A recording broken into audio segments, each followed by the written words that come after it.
इथं असणारे सर्वच जण जे आदरणीय पवार साहेबांवर प्रेम करतात, या महाराष्ट्राच्या भूमीवर प्रेम करतात, एकदा जोरदार आपल्या सर्वांना घोषणा द्यायची आहे, आदरणीय पवार साहेब आप आगे बढ़ो, असं नाही चालणार. हात वर करून मराठी माणसांची ताकद इथं आपल्या सर्वांना दाखवून द्यायचंय. आदरणीय पवार साहेब आप आगे बढ़ो, आदरणीय पवार साहेब आप आगे बढ़ो. मी तुमच्या सर्वांच्या वतीने आदरणीय पवार साहेबांना वाढदिवसाच्या शुभेच्छा देतो. आज पवार साहेब हे फक्त 84 वयाचे झालेले आहेत आणि या महाराष्ट्रामध्ये, या देशामध्ये सामान्य लोकांसाठी लढणारा जर सगळ्यात तरुण योद्धा कोण असेल तर ते आदरणीय पवार साहेब आहेत.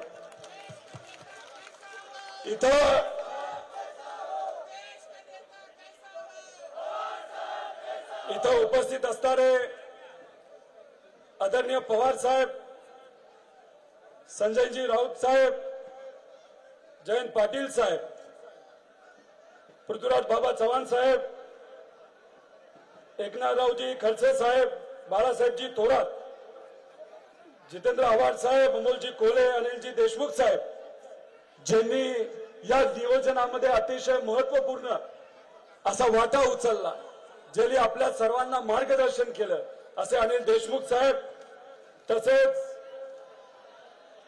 इतरही सर्व मान्यवर. आज गोपीनाथ मुंडे साहेबांची जयंती. मी जयंती निमित्त आपल्या सर्वांना शुभेच्छा देतो. सर्व पक्षाचे प्रमुख पदाधिकारी, आमदार, खासदार, कार्यकर्ते, पत्रकार आणि इथं उपस्थित असणारे लाखोच्या संख्येने या स्वाभिमानी महाराष्ट्राचे सर्व नागरिक बंधू आणि भगिनींनो, अनेक मान्यवर इथं बोलणार आहेत. मी कमीत कमी वेळेमध्ये माझा अनुभव आपल्या सर्वांना सांगेल. अनेक लोकांनी मला प्रश्न केलाय, ही युवा संघर्ष यात्रा कशासाठी? गेल्या 5-6 वर्षामध्ये राजकीय क्षेत्रामध्ये काम करत असताना, जिल्हा परिषद सदस्य म्हणून, नंतर कर्जत जामखेडच्या सर्व नागरिकांनी मला आशीर्वाद दिला.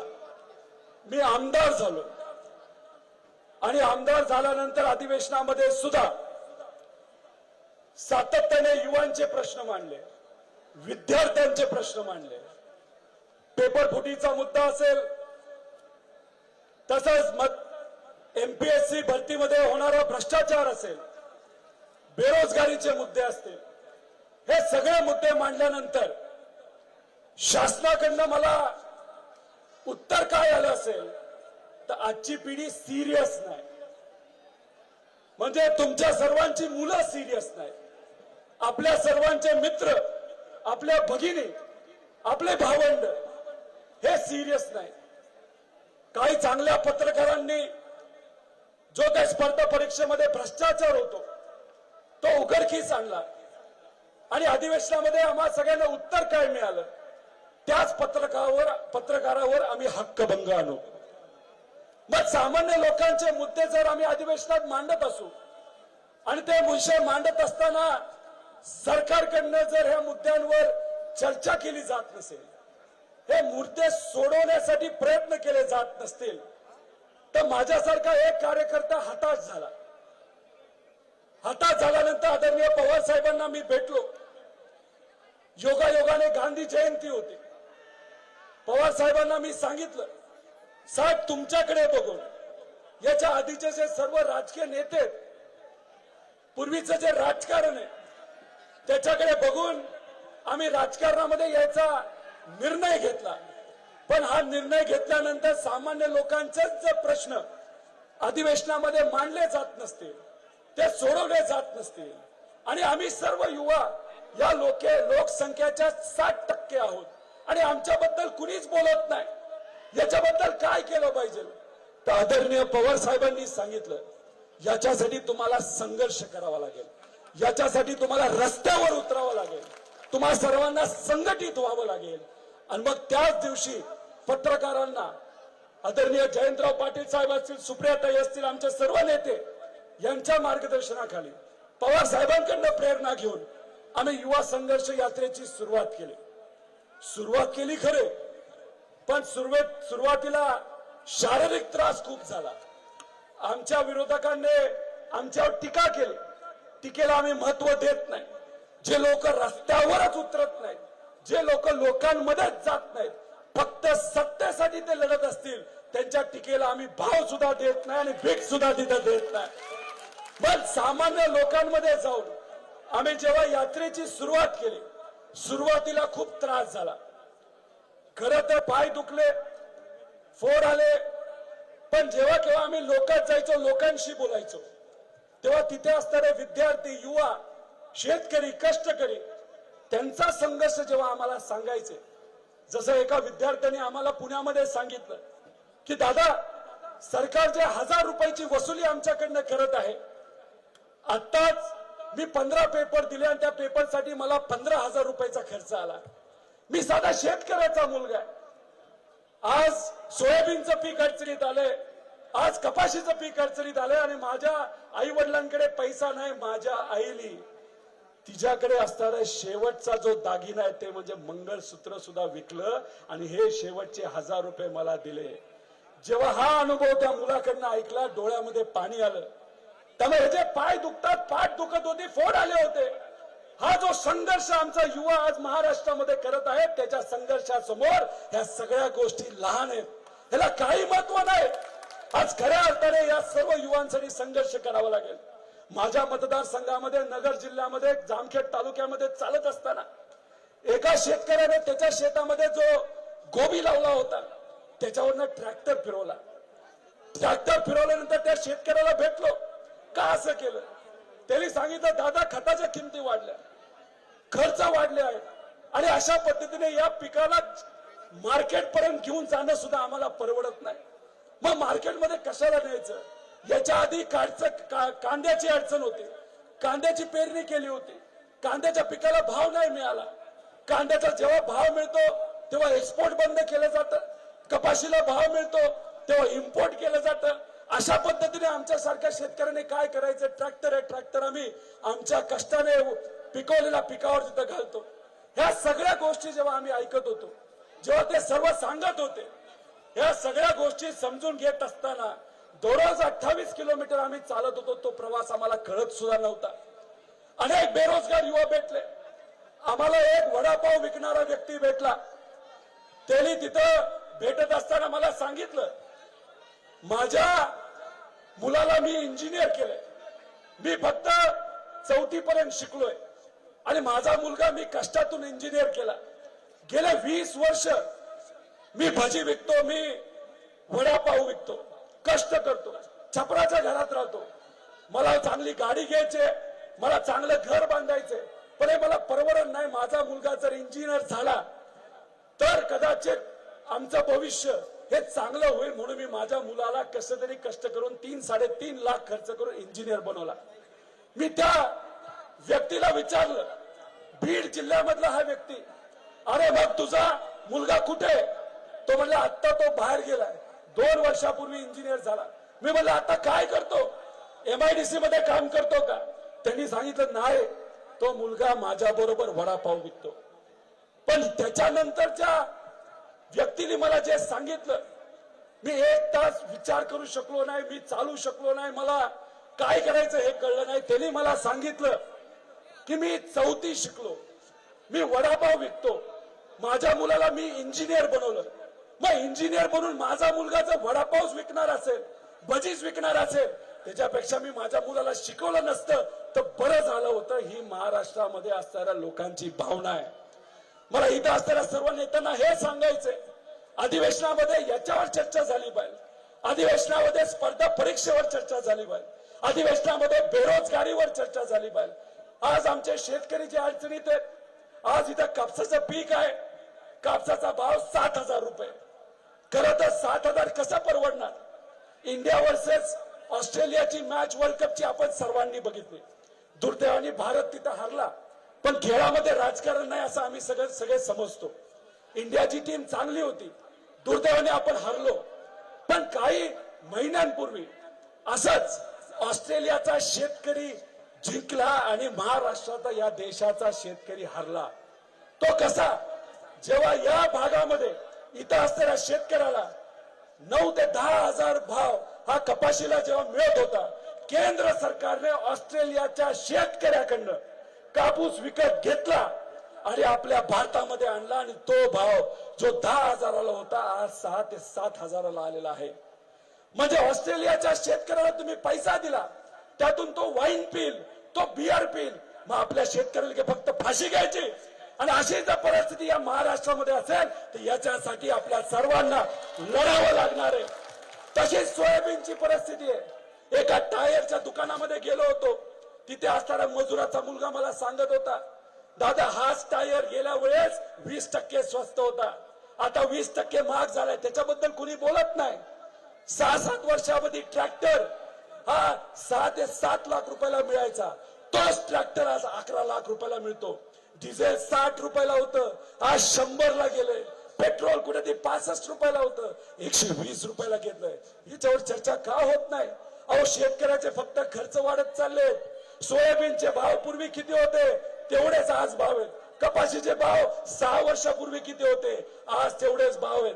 तुम्ही द्राक्षाची परिस्थिती बघा, सांगलीतलं पीक खराब झाले, तसंच पीक नाशिकचं खराब झाले, पण नाही कोणी चर्चा करत नाही. अहो 800 किलोमीटर आम्ही चाललोय, 800 किलोमीटर.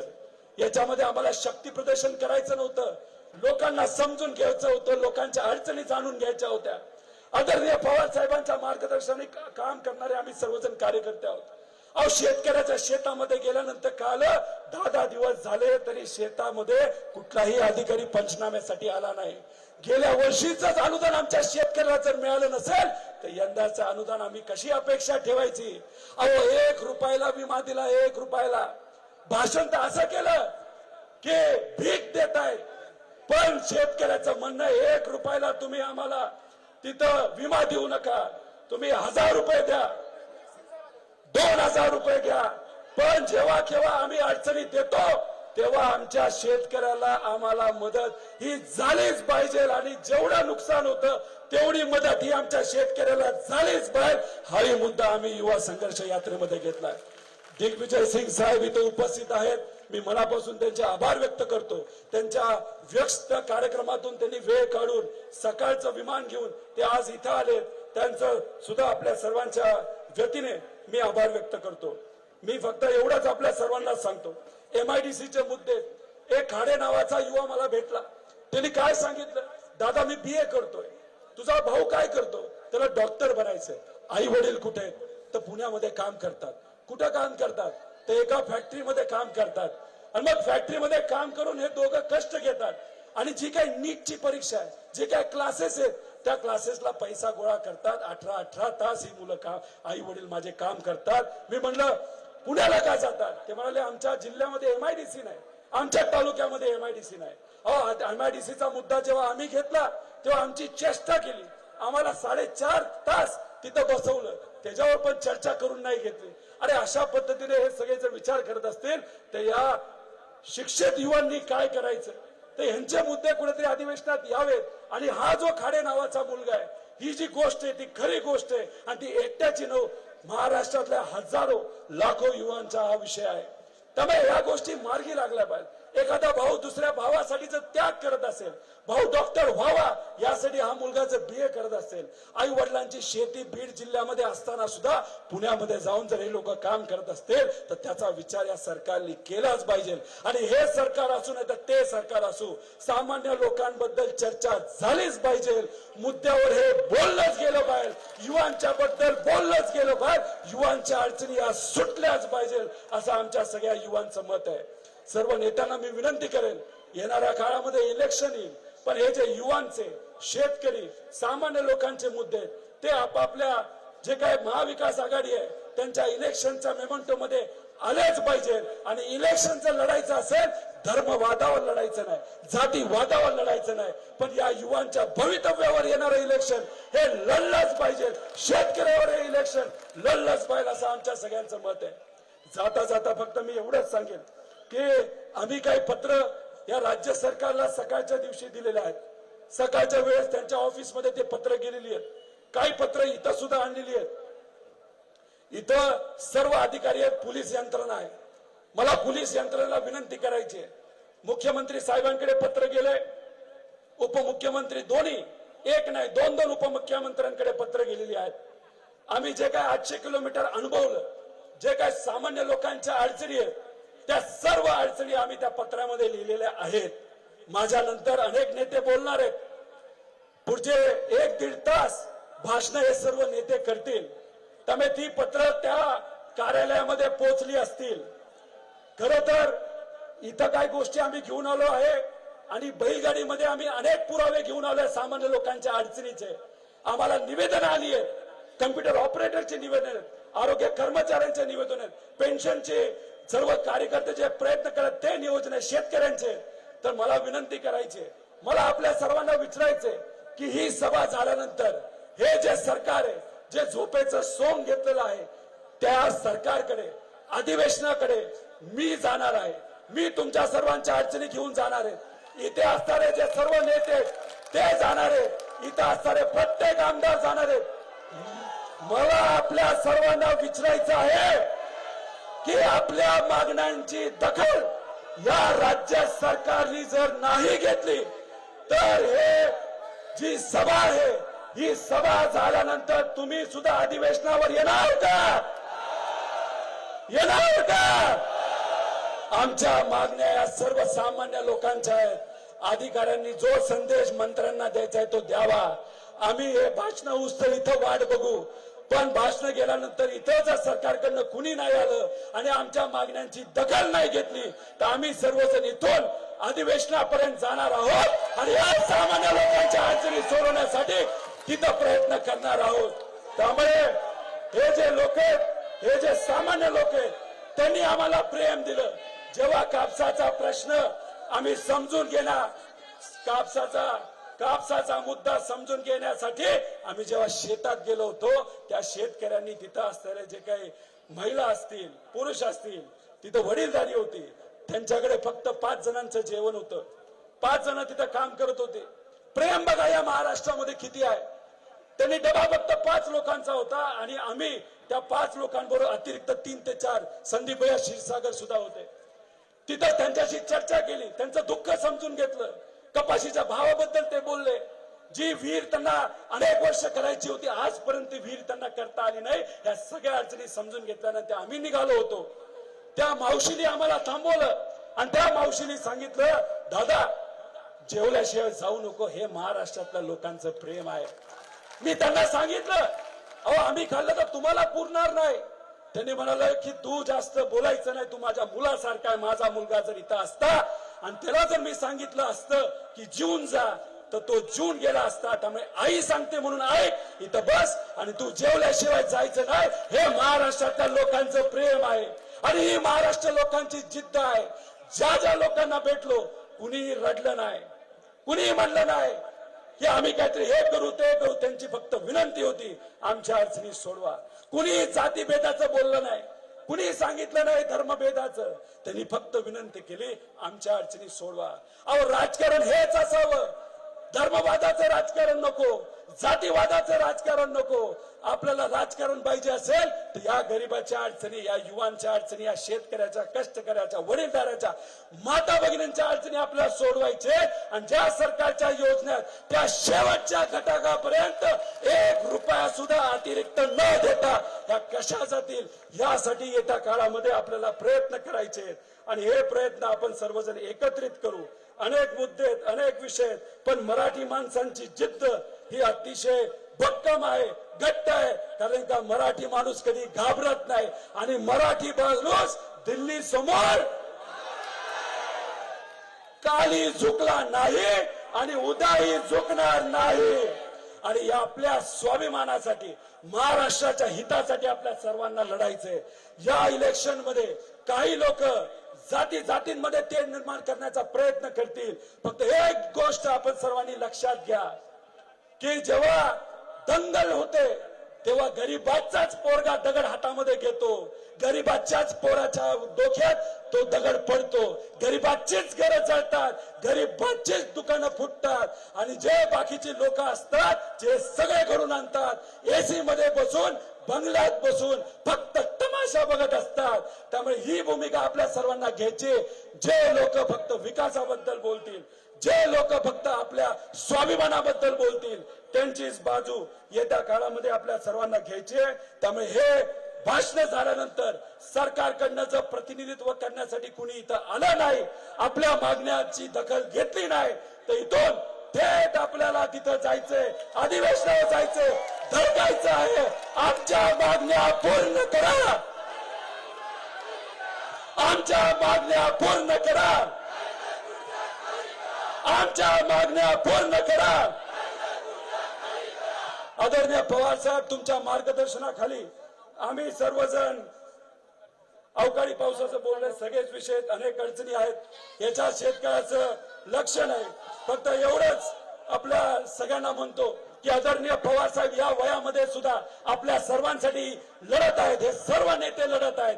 कालच्या दिवशी नाशिकमध्ये पवार साहेब रस्त्यावर उतरून तिथे असलेल्या कांद्या प्रश्नासाठी लढत होते. त्यामुळे वय हा फक्त आकडा आहे. काय महत्वाचं तर मराठी माणसाची जिद्द आणि प्रयत्न हे आपल्या सर्वांसाठी महत्वाचे.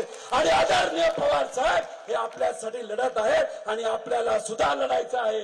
पूर्वी असं म्हणलं जायचं की फक्त लढ म्हणा, मग आम्ही लढायला सुरुवात करायचो. साहेब तुम्ही लढ म्हणा, हे अजिबात तुम्ही काय बोलू नका. तुम्हाला बघितल्यानंतरच आम्हाला लढण्याची प्रेरणा मिळते आणि तुम्हाला बघितल्यानंतरच या महाराष्ट्राच्या स्वाभिमानासाठी आम्ही सर्वजण लढू.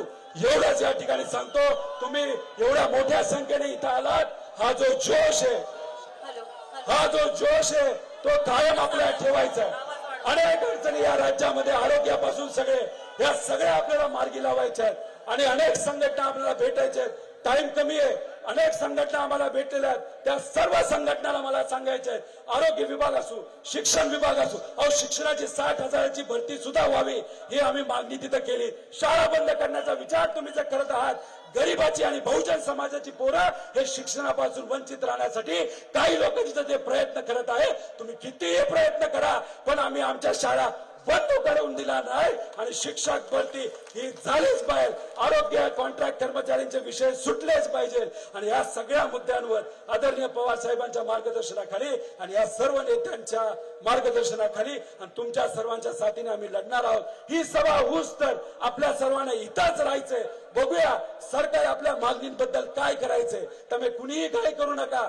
आपण एक मागण्यांचं बैलगाडी ही मागच्या तिकडे ठेवलेली आहे. नंतर ती बैलगाडी घेऊन आपल्याला अधिवेशनामध्ये जायचंय. त्याच्यामध्ये तुमच्या सगळ्यांच्या मागण्या घेतल्यात, त्यातल्या काही मागण्या इथं आहेत, बाकी मागण्या तिथं आहेत. त्यामुळे शेवटपर्यंत आपण सर्वजण राहूया आणि सरकार आपल्या मागण्यांबद्दल काय करतंय हे आपण बघूया. आणि सरकार जर आपलं ऐकणार नसेल तर मग आपण आपली युवांची ताकद तिथं दाखवून द्यायची. फक्त विनंती एवढीच करेल, जेव्हा केव्हा जर सरकार आपलं ऐकणार नसेल आणि आपण अधिवेशनाकडे चालत जेव्हा जाऊ तेव्हा सरकारी प्रॉपर्टीला कुणी हात लावणार नाही, तोडफोड कुणी करणार नाही. कारण ही सगळी प्रॉपर्टी ही सरकारची नाही, ही सामान्य लोकांच्या टॅक्स मधून केलेली आहे. त्यामुळे कुणी काही तोडणार नाही. एवढी दक्षता आपण घ्याल. एवढंच या ठिकाणी आपल्या सर्वांना सांगतो. हे सर्व नेते आपल्या विनंतीला मान ठेवून इथं आले. आदरणीय पवार साहेबांना परत आपल्या सर्वांच्या आणि महाराष्ट्राच्या वतीने कोटी कोटी प्रणाम करतो. तिथं वाढदिवसाच्या शुभेच्छा देतो आणि थांबतो. जय हिंद, जय महाराष्ट्र, जय युवा. हॅलो, धन्यवाद श्री रोहित दादा. देश विदेशातील प्रत्येक घडामोडींचे लाईव्ह अपडेट मिळवण्यासाठी आता साम टीव्हीच्या सर्व सोशल मीडिया प्लॅटफॉर्मला लाईक, फॉलो आणि सबस्क्राईब करा. तसंच सर्व नोटिफिकेशनसाठी बेल आयकॉन प्रेस करायला विसरू नका.